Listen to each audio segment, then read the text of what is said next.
ইতিহাসে এমন কোনো ঘটনা কখনো ঘটে নাই, নজিরবিহীন ঘটনা। তো সেই ঘটনা কি আপনি দেখেন নাই? কিন্তু ফিরত আইসা বিপদে পড়ে গেছে। তো কিছুতেই সুযোগ মিস করবেন না ডক্টর ইউনূস। সরকারের সিদ্ধান্ত ফাইনাল যে এই সরকার, এই সুযোগ আর মিস করা যাবে না। বাংলাদেশ সরকার ব্যাটে বলে মিলে যাচ্ছে, জনগণ খুশি উদযাপন করছে।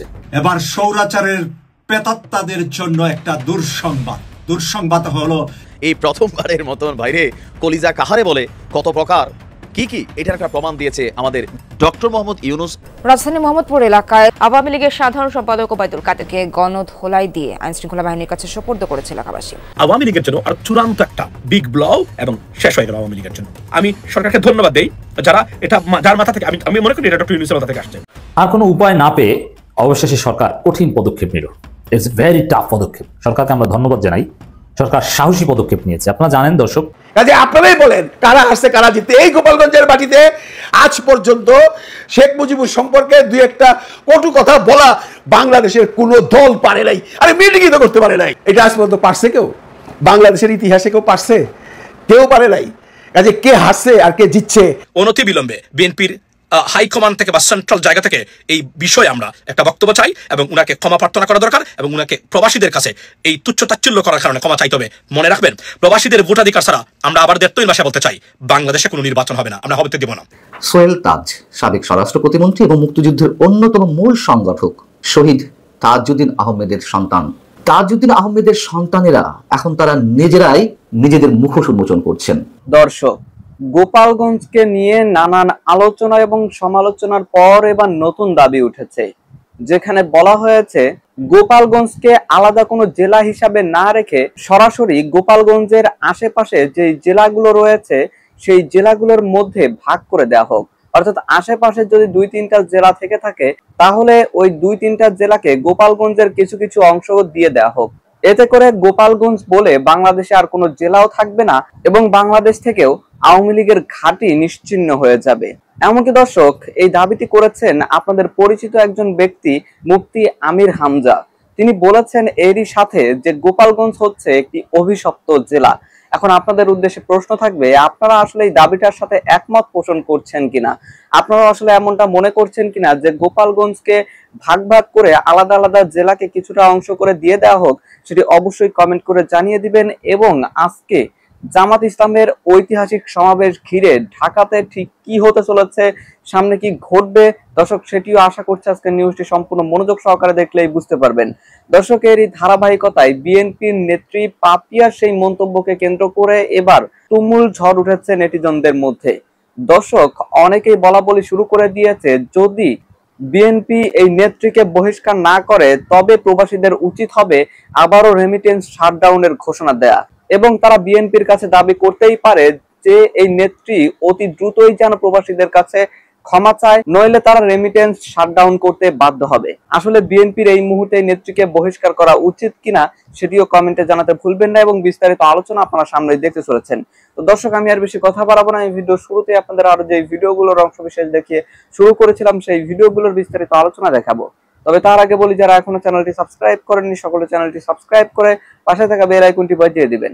আর যারা ইতিমধ্যে সাবস্ক্রাইব করে রেখেছেন তাদের সকলকে অসংখ্য ধন্যবাদ। তো চলুন একটি লাইক দিয়ে আমরা ধারাবাহিকভাবে সবগুলো ভিডিওর বিস্তারিত আলোচনা দেখে আসি। রুটি বানানিয়ে আইছি, রুটি দেখাও। ইম্পসিবল, আল্লাহকে খুশি করার জন্য আমি এই দাড়িপাল্লা বানানিয়ে আসছি। আমরা নেতাকে খুশি করার জন্য আসি নাই। আমরা আল্লাহ যদি খুশি হয় তাইলে ওই খুশিতেই আমরা খুশি ইনশাআল্লাহ। আমরা নেতাকে খুশি করার জন্য আসি নাই। নেতা 500 টাকা দেবে, 1000 টাকা দেবে, ওই কারোর জন্য আমরা দাড়িপাল্লা প্রতীক বানানিয়ে আসি নাই। ইনসাফের দাড়িপাল্লা, আল্লাহ বলছে ইনসাফ। ইনসাফ মানে ন্যায় বিচার, ইনসাফের প্রতীক দাড়িপাল্লা। আল্লাহকে খুশি করার জন্য আসছি। নো, আমরা গাইডের টাকা দিয়ে আমরা আন্দোলন করি, আমাদের দলের থেকে কোনো টাকা দেয় নাই, পকেটের টাকা খরচ করে আমরা আসছি। এই যে রাতে রুটি বানানিয়ে আইছি, রুটি দেখাও। রুটি আমরা খাইছি দুপুর সময়, দুপুরে রওনা দিছি আমরা জুম্মার নামাজ পড়ে। আর আমরা জনগণের মধ্যে থেকে আমরা সাড়া পাচ্ছি যে সব দল দেখাছে জামাত ইসলামের বাংলাদেশ। আমরা বিএনপি দেখছি, আওয়ামী লীগ দেখছি, জাতীয় পার্টি দেখছি। এবার ইনশাআল্লাহ জামাত ইসলামে ভোট দিব ইনশাআল্লাহ। রাজনীতিবিদরা এতদিন ধরে রাজনীতি করা একজন ব্যক্তি এতটা স্টুপিড হতে পারে, এটা আপনি যদি উনাকে না দেখেন তাহলে আপনি বুঝতে পারবেন না।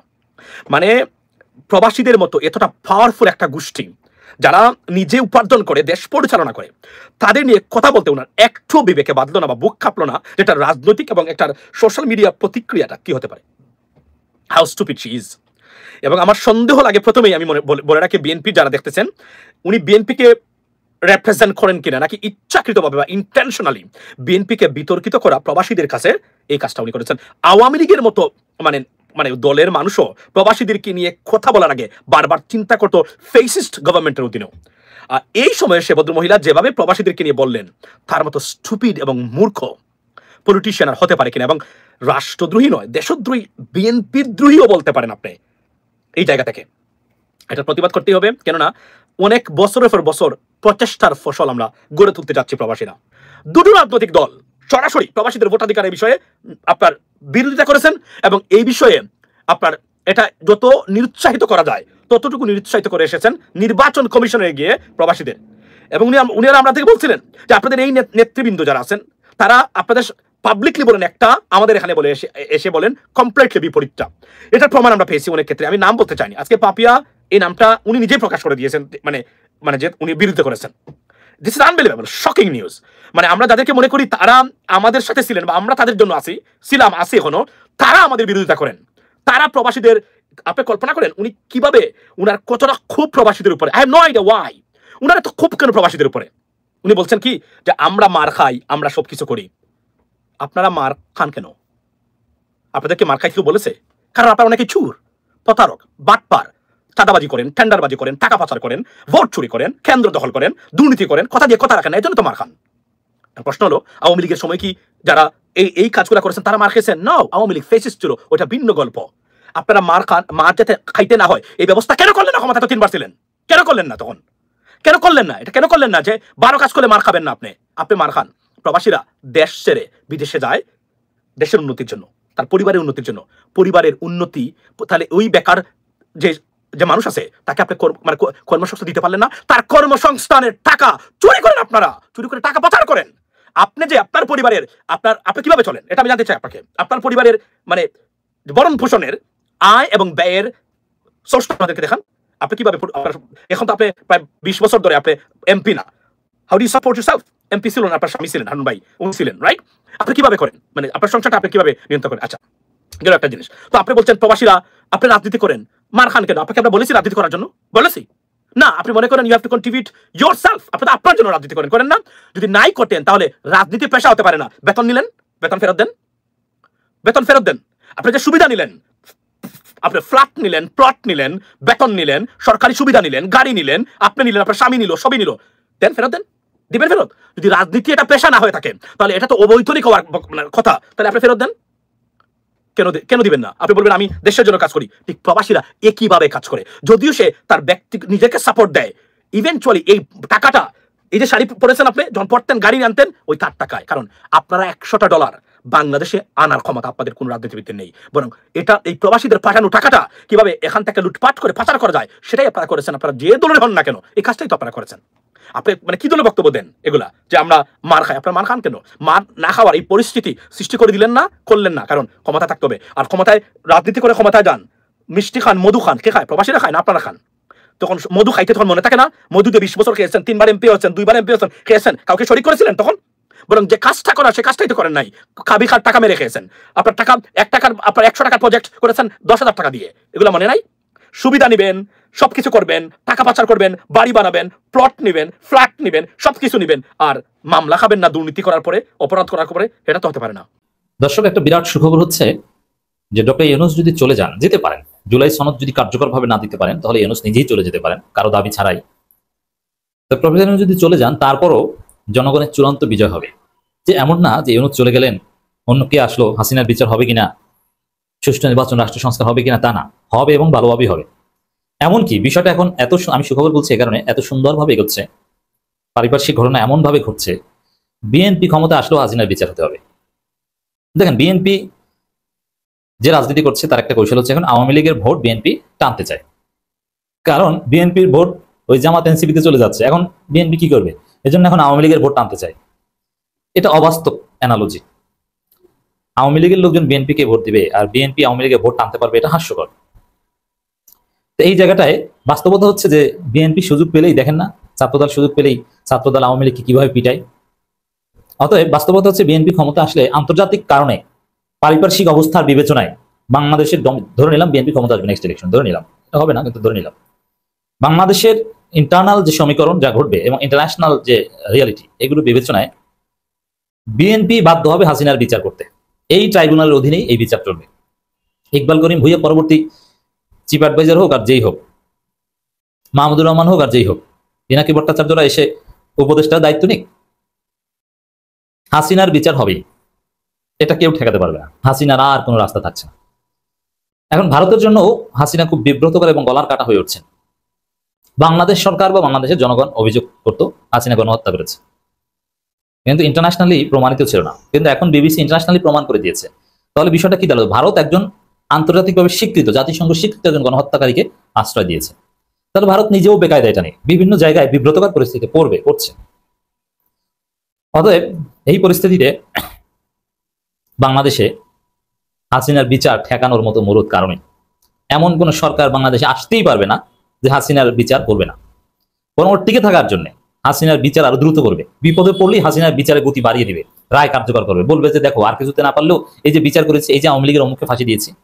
তখন হাসিনা যে কাজটা করতো, জামাত নেতাদের ফাঁসি দিত এবং কিছু কিছু নেতার ফাঁসি রেখে দিত। যখন এই দেশে কোনো অস্থিরতা তৈরি হতো অথবা আওয়ামী লীগের জন্য কোনো নেগেটিভ দিক তৈরি হতো যে না এরা এই জিনিসটা পারছে না, এটা একটা দুর্বলতা, তখনই একজনকে ফাঁসি দিয়ে জনগণ দৃষ্টি এদিকে ঘুরিয়ে দিত, বলতে যে এই দেখো ফাঁসি দিচ্ছে, তখন সবার দৃষ্টি থাকতো ফাঁসির দিকে। এটা হাসিনা করতো। তো বাংলাদেশের যারাই ক্ষমতায় আসুক তারাও হাসিনার বিচার তো করবেই, আওয়ামী লীগ নেতাদের ফাঁসি দিবে এবং কিছু কিছু রেখে দিবে। বিপদে পড়লেই বলবে যে অমুকের ফাঁসি কালকে, জনগণ তখন ওইটা নিয়ে ব্যস্ত থাকবে। অতএব এই বিচার বন্ধ হবে এরকম কোনো রাস্তা নেই। তো বাংলাদেশের সংস্কার নিয়ে প্রশ্ন আছে, নির্বাচন কখন হবে কি এটা নিয়ে অনিশ্চয়তা আছে, কিন্তু হাসিনার বিচার হবে, আওয়ামী লীগের বিচার হবে, এটা নিয়ে কোনো অনিশ্চয়তা নেই। 2-4 জনের যে ফাঁসি হবে আওয়ামী লীগের, এটা নিয়ে কোনো অনিশ্চয়তা নেই। এরা কি এখনো মেম্বার হওয়ার যোগ্যতা অর্জন করছে বাংলাদেশে? আওয়ামী লীগে মূলত চায় যে নির্বাচনটা কাল বিলম্ব হোক, যেন আরেকটা 1-11 সৃষ্টি হয়। আমরা যারা রাস্তাঘাটে থাকি, চায়ের দোকানে বসে রাজনীতিক আলাপ করি, আমরা কিন্তু ভিতরের খবর জানি না, ভিতরে আরেকটা ষড়যন্ত্র চলছে। আমরা সাধারণ জনগণ পাড়া মহল্লায় চায়ের দোকানে বলতেছি ইউনূস সাহেবে ভালো, উনিই থাকুক, কিন্তু আসলে যে ভিতরে কি হচ্ছে এটা সাধারণ জনগণ যারা রাজনীতি করে না তারা ওই ন্যারেটিভটা বুঝতে চেষ্টা করতেছে না। ভিতরে আরেকটা ষড়যন্ত্র চলছে। নির্বাচিত গভর্নমেন্ট যদি ক্ষমতায় না আসে, দেশের আইন শৃঙ্খলা থেকে শুরু করে কোনো সেক্টর শৃঙ্খলার মধ্যে আসবে না। উনি একজন সম্মানী ব্যক্তি, তিনি একজন জ্ঞানী ব্যক্তি, তিনি একজন প্রফেসর, সব ঠিক আছে, কিন্তু উনি যে খেলবেন, উনি বলছে উনি বড় মাঠের খেলোয়াড় ডক্টর ইউনূস সাহেব, কিন্তু উনাকে বল জুগিয়ে দেওয়ার মতো নির্ভরযোগ্য স্ট্রাইকার তো উপদেষ্টা পরিষদে নেই। আপনি দেখেন যে বর্তমান সাম্প্রতিক একজন বাংলাদেশের হাক্কানি আলেম তিনি বলেছেন ডক্টর ইউনূস যেভাবে ক্ষমতা এসেছে এটা নাকি নবী রাসূলের কায়দায় এসেছে। ভাই অতিভক্তি সুরের লক্ষণ। 17 বছর বিএনপি ভোট অধিকারের জন্য শেখ হাসিনার সাথে লড়াই করেছে, সংগ্রাম করেছে, জীবন দিয়েছে, রক্ত দিয়েছে। এখন আপনারা বলতেছেন যে বালির ট্যাগ সরাইতে পারে নাই বিএনপি, খালেদা জিয়াকে মুক্ত করতে পারে নাই। আসলে শেখ হাসিনা তো চেঙ্গিস খানের মতো রাজনীতি করছে, একেবারে হিটলারের মতো। সেখানে তো কেউই হাসিনার সামনে দাঁড়াতে পারে না, কারণ প্রশাসন সরাসরি গুলি করছে পাখির মতো। এই জন্য হয়তো বিএনপি যারা করে তারা রাস্তায় দাঁড়াতে চেষ্টা করছে, কিন্তু তারা গুলির সামনে আপনি কতক্ষণ দাঁড়াবেন? কিন্তু 5 তারিখে যেটা হয়েছে সেটা তো একেবারে সকল আমজনতা মিলেই রাস্তায় নেমেছে, আমাদের কোমল মতো শিক্ষার্থীদের ভবিষ্যৎ চিন্তা করে। এবং যখন আমার সন্তান বা আমার ভাই চোখের সামনে গুলিবিদ্ধ হয়েছে তখন এটা সকলের হৃদয়ে আঘাত লাগছে, দেখে আমরা সবাই নামছি। না হলে কি শেখ হাসিনার পতন হইতো? এখন আপনারা যে নির্বাচন কাল বিলম্ব করতে চাচ্ছেন, ডক্টর ইউনূস সাহেব একজন সম্মানী ব্যক্তি, বিএনপি উনার প্রতি পূর্ণাঙ্গ সমর্থন আছে বিদায় উনি এখনো ভালো আছেন। যদি বিএনপি উনার কাছ থেকে সমর্থন ফিরিয়ে নেয় তাহলে তো উনি যেটা বলছেন যে আমি পদত্যাগ করতে পারি, তো তাহলে তো পদত্যাগ করবে, একটা অন্যরকম একটা 1-11 সৃষ্টি হয়ে যেতে পারে দেশে। তাহলে এটা চাচ্ছে এক ধরনের কুচক্রী মহল, দেশ বিরোধী স্বার্থন্বেষী মহল, তারা একটা বয়ান তৈরি করছে যে ডক্টর ইউনূস 5 বছর পর্যন্ত ক্ষমতায় থাকুক। নির্বাচিত গভর্নমেন্ট যদি ক্ষমতায় না আসে, দেশের আইন শৃঙ্খলা থেকে শুরু করে কোনো সেক্টর শৃঙ্খলার মধ্যে আসবে না। আপনি দেখেন আজকে বহির্বিশ্ব থেকে অনেকটাই আমরা দেখতেছি যে বিচ্ছিন্ন হয়ে যাচ্ছি, আন্তর্জাতিক ইয়েটা আমরা কমে যাচ্ছে। এখন অনেকে বলেন যে ডক্টর ইউনূস পশ্চিমা বিশ্বের কাছে শ্রেষ্ঠ মহানায়ক, তাহলে রোহিঙ্গা ইস্যুতে আমরা জানি যে রোহিঙ্গা প্রত্যাবর্তন হবে, আরো উল্টা নতুন রোহিঙ্গা ঢুকতেছে। তাহলে ডক্টর ইউনূস সাহেব কি করছেন? উনি একজন সম্মানী ব্যক্তি, তিনি একজন জ্ঞানী ব্যক্তি, তিনি একজন প্রফেসর, সব ঠিক আছে, কিন্তু উনি যে খেলবেন, উনি বলছে উনি বড় মাঠের খেলোয়াড় ডক্টর ইউনূস সাহেব, কিন্তু উনাকে বল জুগিয়ে দেওয়ার মতো নির্ভরযোগ্য স্ট্রাইকার তো উপদেষ্টা পরিষদে নেই। আপনি দেখেন যে বর্তমান ডক্টর ইউনূস সাহেবের আশেপাশে যেসব উপদেষ্টা আছে এদের অনেকের বয়স 26-27 বছর ভাই, এরা ফিটার খাওয়া বাচ্চা 21 দিনের ভাই, এরা কি বুঝে দেশের ভাই? তো ডক্টর ইউনূস সাহেব উনি পদত্যাগের একটা গুঞ্জন, নাহিদ ইসলামকে ডাকলেন অথচ তিনি জামাতকে ডাকলেন না, বিএনপিকে ডাকলেন না। তার মানে কি এনসিপি কি ভাই? এনসিপি যে দলটা, এরা কি এখনো মেম্বার হওয়ার যোগ্যতা অর্জন করছে বাংলাদেশে? আপনারা কেন ভাই বাস্তবতা বুঝেন না? আর আমাকে বলতেছেন আমি বিএনপি আওয়ামী লীগের দালালি করতেছি, বিএনপির দালালি করতেছি। ভাই হয়তো একদিন বুঝতে পারবেন যে বাস্তবতা কোনটা। আমরা যারা সাধারণ পাবলিক আছি, আমরা যারা রাস্তাঘাটে থাকি, চায়ের দোকানে বসে রাজনীতিক আলাপ করি, আমরা কিন্তু ভিতরের খবর জানি না, ভিতরে আরেকটা ষড়যন্ত্র চলছে। আমরা সাধারণ জনগণ পাড়া মহল্লায় চায়ের দোকানে বলতেছি ইউনূস সাহেবে ভালো, উনিই থাকুক, কিন্তু আসলে যে ভিতরে কি হচ্ছে এটা সাধারণ জনগণ যারা রাজনীতি করে না তারা ওই ন্যারেটিভটা বুঝতে চেষ্টা করতেছেন না, ভিতরে আরেকটা ষড়যন্ত্র চলছে। আপনি কি দেখেন নাই ম্যাডাম পলকের অবস্থা? হায় হায়, পলক কখন মাপ চাইছে? আপনি মনে করছেন ও নিজের ইচ্ছায় মাপ চাইছে? না না না, নেত্রীর আদেশ ছিল যে এক্ষুনি মাপ চাও, নাইলে তো সব শেষ হয়ে গেল। কারণ প্রবাসীরা শটডাউন করে দিয়েছিল, কোনো টাকা পাঠাচ্ছিল না, ডলার পাঠাচ্ছিল না, রেমিটেন্স বন্ধ হয়ে যাওয়াতে আইসা মাপ চাইতেছিল পলক। বুঝছেন আপনি? 3-4 দিনই অবস্থা কাহিল করে দিছিল। আজকে যদি এই প্রবাসীরা এই কথাগুলো নিয়ে প্রতিবাদ জানায়, যদি বলে আমাদের কাছে ক্ষমা চাইতে হবে, নাহলে আমরা রেভিডেন্স পাঠাবো না, 3 থেকে 4 দিন, আর 7 দিন এর মধ্যেই কিন্তু জানেন মাফ চাইতে হবে। কেউ রক্ষা করতে পারবে না ম্যাডাম আপনাকে। আপনার দলের যে প্রধান উনিও আপনাকে রক্ষা করতে পারবে না, বহিষ্কার করে দিবে। তো প্রবাসীদের চাপে বহিষ্কার করে দিবে। এই ধরনের কথা বললেন না ম্যাডাম, ওনাদের অবদান বুঝেন না? আপনি কি এটা জানেন না ওনারা টাকা পাঠায়? যে ওনারা যে টাকা পাঠায় ব্যাংকের মাধ্যমে, ওই ব্যাংক যে ট্যাক্স কাইটা নেয়, ওই টাকা কোথায় যায়?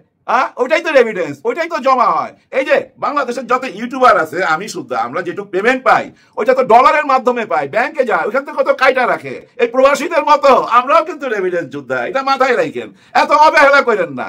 ওনাদের কি কোনো অবদান ছিল না 5ই আগস্টে অভ্যুত্থানে? ছিল ম্যাডাম, ভুলে গেলে হবে বলেন? ওনারা এমন দেশে প্রতিবাদ করছে, যে দেশে প্রতিবাদ করা মানে জানেন, ওই যে ঝুলাইয়া দেওয়া। 54 জন ধরা পড়ছিল, খেয়াল করেন নাই? কে ধরাইছিল?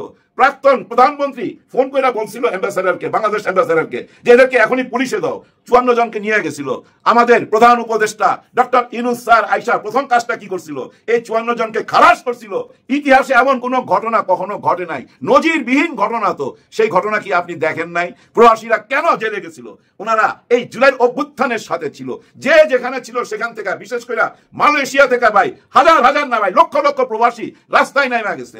বাংলাদেশের না হলো তো 2 কোটি মানুষ বিদেশে থাকে, আর এই 2 কোটির সঙ্গে আপনি 3 জন 4 জন 5 জন করে ধরেন না, বাংলাদেশের অর্ধেক মানুষই তো প্রবাসীদের সঙ্গে জড়িত। তার মানে চিন্তা করছেন আপনি কাদেরকে আপনি এই আঘাতটা করলেন, কাদেরকে অবহেলা করলেন, কাদেরকে বললেন যে ওরা কারা, ওরা কেন ভোটের অধিকার চাইবে?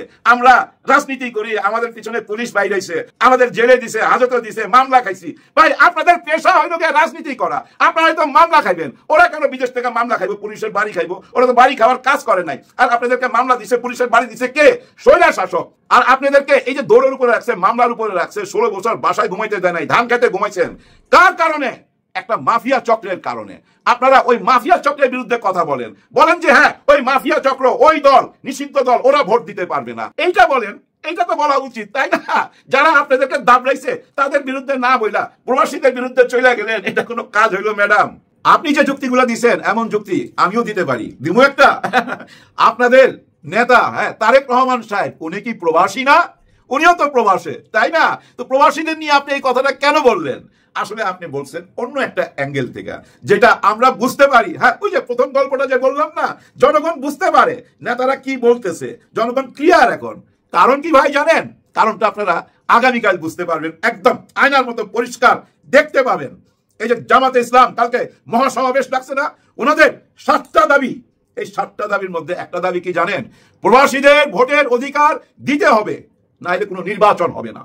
এই ধরনের ঘোষণা আসতেছে, এইটা ওনারা জানা গেছে ভাই। প্রবাসী ভাই বোনদের ভোটের অধিকারের জন্য জামাতে ইসলাম, এনসিপি, চরমনাই পীর সাহেব ওনারাই প্রথম দাবি তুলছে একসঙ্গে, যে ওনাদের ভোটের অধিকার দিতে হবে। এখন ঘটনা হয়েছে কি জানেন? এই যে ভোটের অধিকার সরকার তো দিবেই, দিলে কে ভোটটা পাবে বলেন? আপনার জন্য যে ফাইট দিল, আপনি তো তাকেই ভোটটা দিবেন। প্রবাসীদের ভোটের অধিকার জন্য কে প্রথম মুখ খুলছে, তারাই তো ভোট পাবে। ওইটাই হলো সবচেয়ে বড় দুশ্চিন্তা। 1 কোটি ভোটার, 1 কোটি প্রবাসী ভাই বোন ভোট দিতে পারবে। 2 কোটির উপরে বিদেশে আছে, ওনাদের সমস্ত পরিবার এখানে, ওনাদের পরিবার পরিজন এখানে, মা এখানে, বাবা এখানে, ওয়াইফ এখানে, ভাই ব্রাদার, মামা ভাইনা সব তো এখানে। ওইখান থেকে যদি বলে ও মা, ও বাবা, ও ভাইনা, ভোটটা দিবি কিন্তু ওই জায়গায় যারা আমাদের ভোটের অধিকার আইনা দিছে। এইটাই হলো সবচেয়ে বড় দুশ্চিন্তার কারণ। হ্যাঁ, আমরা বুঝি ম্যাডাম, কেন বুঝুন না? আপনি যদি এই ভোটের অধিকারকে সাপোর্ট দিয়া কথা বলতেন, তাহলে কিন্তু অনেক প্রবাসী ভাই বোন আপনাদের আছে। কিন্তু এই যে গত 16 বছরে বাংলাদেশ থেকে যায় অনেক মানুষ কিন্তু পালায় গেছে, মামলা খায়া, মোকদ্দমা খায়া। এর মধ্যে বিএনপির আছে ভাই, জামাতের আছে, সিনিয়র শিবিরের আছে, অনেকেই ভাই জান নিয়ে পালায় গেছে, যার যেমন ভাবে সমর্থ আছে ওই অ্যাঙ্গেলে পালায় গেছে। আবার এই 5ই আগস্টের পর অনেকে ফেরত আসছে ভাই, কিন্তু ফেরত আইসা বিপদে পড়ে গেছে। তো দেখতেছে দেশের কি অবস্থা, ওদের মনের মধ্যে একটা প্রশ্ন, কি হইতে যাচ্ছে? কারণ আমরা সবাই তো এক জায়গায় আসতে পারি নাই, আমাদের ধান্দা অন্যরকম। ধান্দা বলতে আবার খারাপ অর্থে নিয়েন না, ধান্দা ওই যে হিন্দিতে বলে বিজনেস, বিজনেস ব্যবসাকে ধান্দা বলে। হ্যাঁ, আর এই ধান্দা এটার সাথে যদি ভাই একটুখানি ধর্ম ঢুকাইয়া দেওয়া যায় তাইলে কিন্তু জৈমা ক্ষীর হয়ে যায়। যেমন দেখেন ভারতে 1 লিটার দুধের দাম 50 টাকা ইন্ডিয়ান কারেন্সি, আর 1 লিটার গোমূত্রের দাম 80 টাকা ইন্ডিয়ান কারেন্সি। চিন্তা করছেন? কারণ ওই যে ধান্দার মধ্যে একটু ধর্ম ঢুকাই দিছে। গোমূত্র মানে মাতার মূত্র খাবে তারা, ধর্মের সাথে ধান্দা মিক্স করলে দেখছেন দুধের চেয়েও মূত্রের দাম বেশি হয়ে যায়। দর্শক, আমি আশা করছি আপনারা সকলে অত্যন্ত মনোযোগ সহকারে সবগুলো ভিডিও দেখেছেন। এমনকি দর্শক, যদি এই ভিডিওগুলো সম্পর্কে আপনাদের কোনো মতামত থেকে থাকে তাহলে তো অবশ্যই জানাবেন। দর্শক, নিউজটি শেষ করছি এখানেই, ফিরছি পরবর্তী নিউজে নতুন কোনো টপিকে। আল্লাহ হাফেজ।